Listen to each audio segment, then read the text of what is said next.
Halo, Assalamualaikum warahmatullahi wabarakatuh. Welcome back to English class. And in this fancy opportunity, let's discuss about passive voice for present tense. Hai, Assalamualaikum warahmatullahi wabarakatuh. Selamat datang kembali di kelas bahasa Inggris. Dan di kesempatan yang berbahagia ini, mari kita diskusi tentang passive voice untuk tenses present.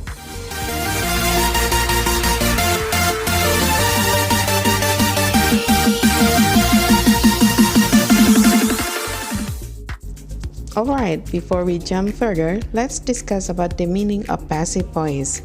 Essentially, there are two types of sentences, active and passive. Active voice is used to show that the subject of the sentence is performing or causing the actions, while passive voice is used when the subject is the recipient of the actions.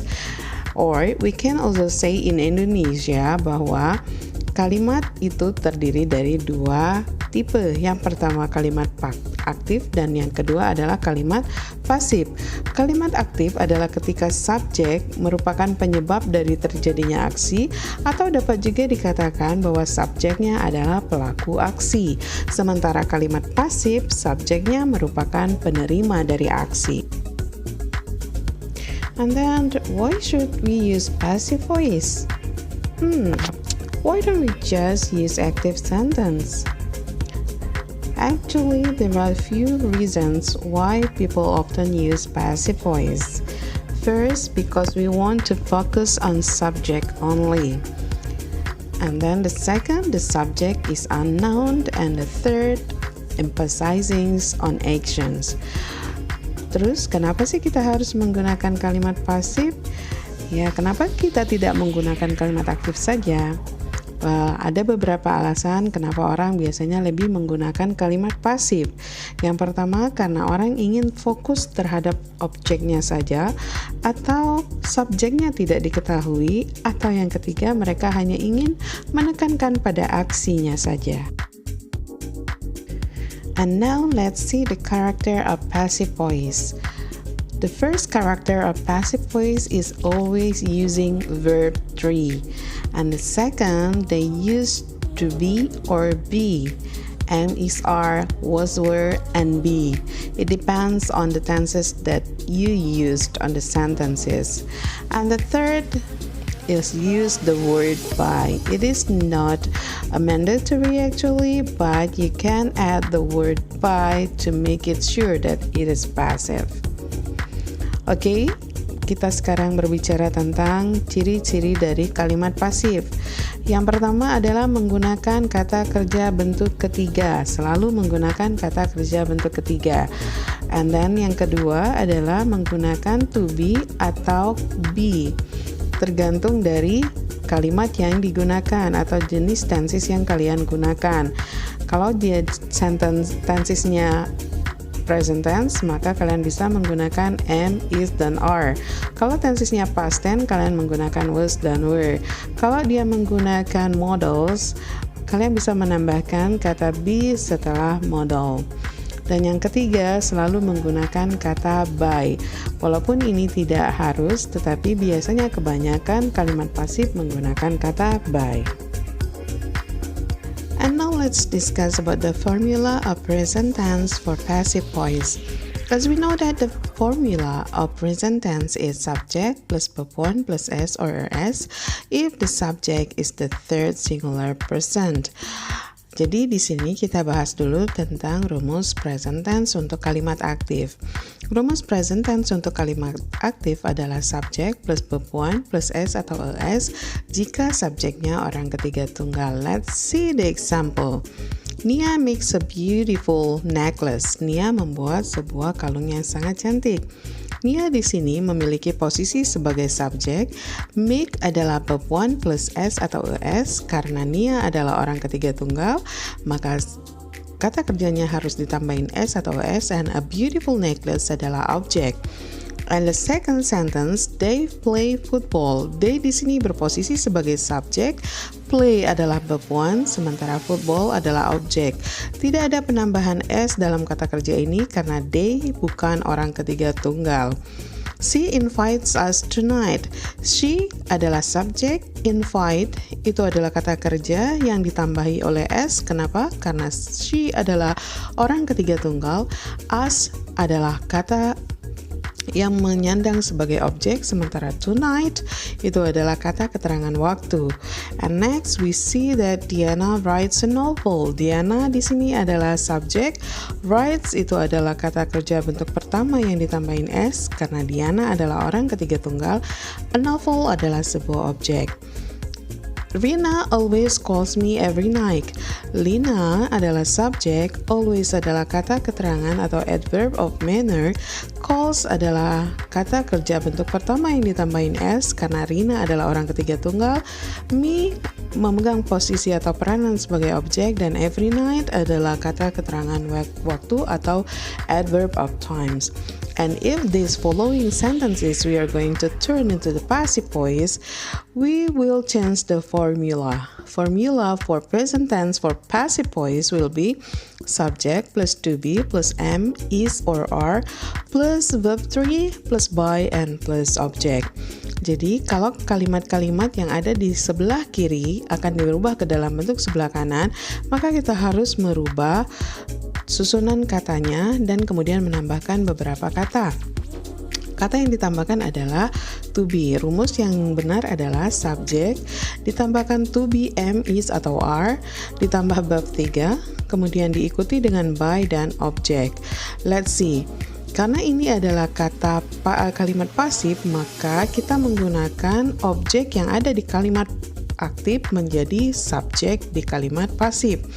Jadi di kalimat aktif, a beautiful necklace adalah objek, dan di kalimat pasif, a beautiful necklace diletakkan di depan atau berubah menjadi subjek.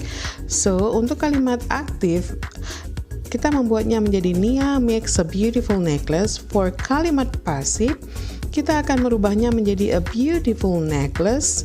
Karena a beautiful necklace adalah tunggal, maka kita menggunakan to be is. Kemudian made itu adalah kata kerja ketiga, bentuk ketiga dari kata make, by Nia. A beautiful necklace is made by Nia. Let's see the second example. Football is played by them. Ini adalah bentuk kalimat pasifnya, sementara kalimat aktifnya tadi they play football. Kita lihat di sini kata football yang tadinya menjadi objek di kalimat aktif, di kalimat pasif dia berubah menjadi subjek.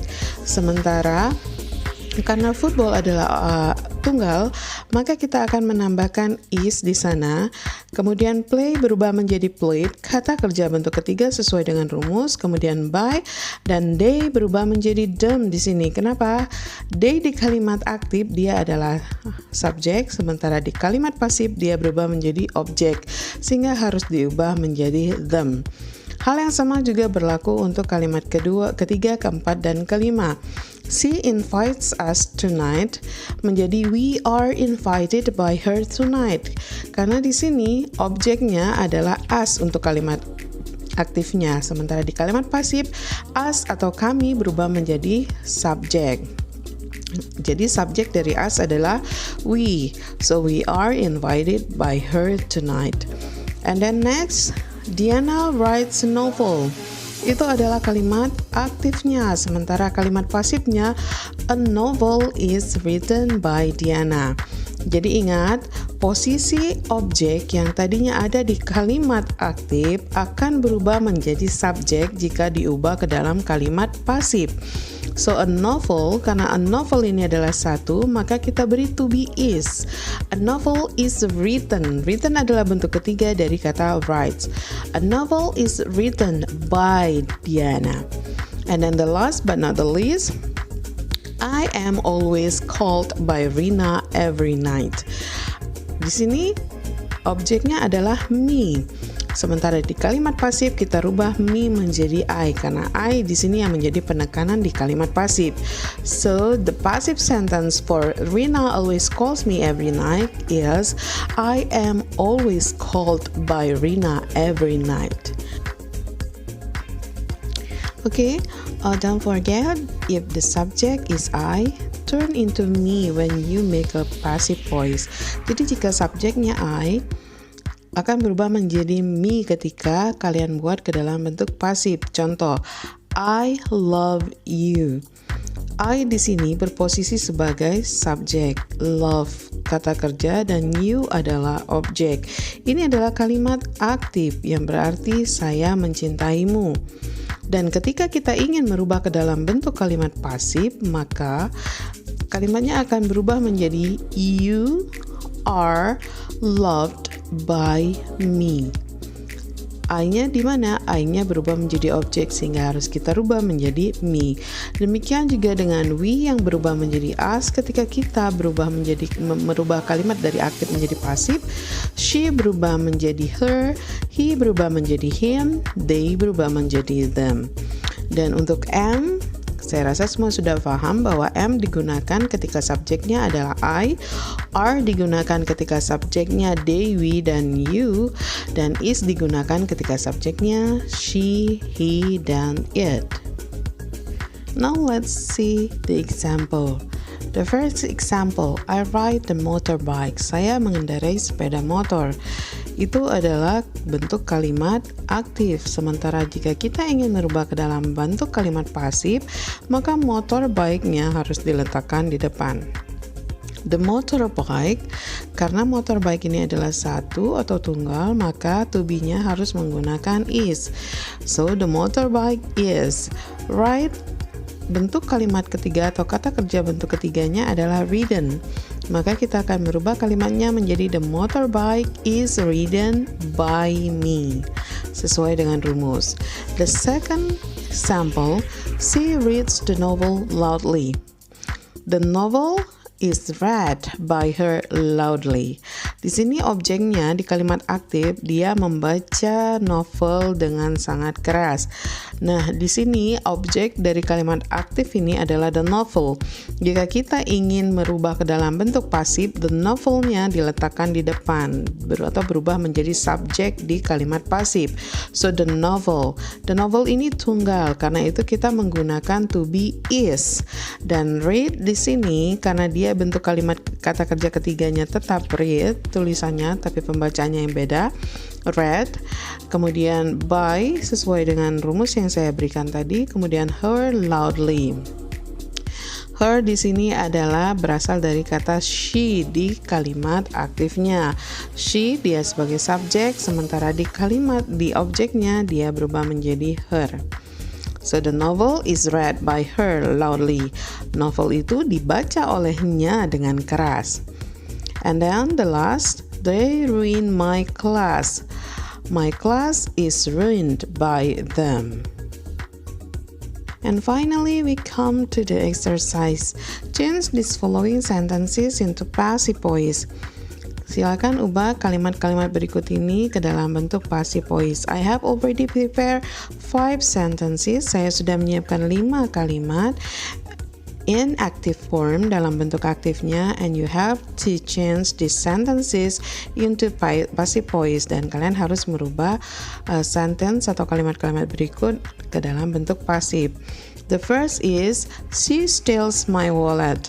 Dia mencuri dompet saya. Mencuri di sini adalah kalimat aktif. Dia mencuri dompet saya. Jika dilubah ke dalam kalimat pasif, maka akan berubah menjadi my wallet atau dompet saya dicuri olehnya. The second, they break my windows. Mereka merusak jendela saya. And then we eat so many oranges. Kami makan banyak sekali jeruk. My mom washes my blanket. Ibu saya mencuci selimut saya. And the last but not the least, he cleans all the rooms. Dia membersihkan semua ruangan. Well, silakan kalian tulis di buku latihan kalian. Kalian take a pictures and then upload it in your Google Classroom. Dan kemudian kalian upload ke Google Classroom kalian as your assignment score. Jadi sebagai nilai dari tugas kalian hari ini.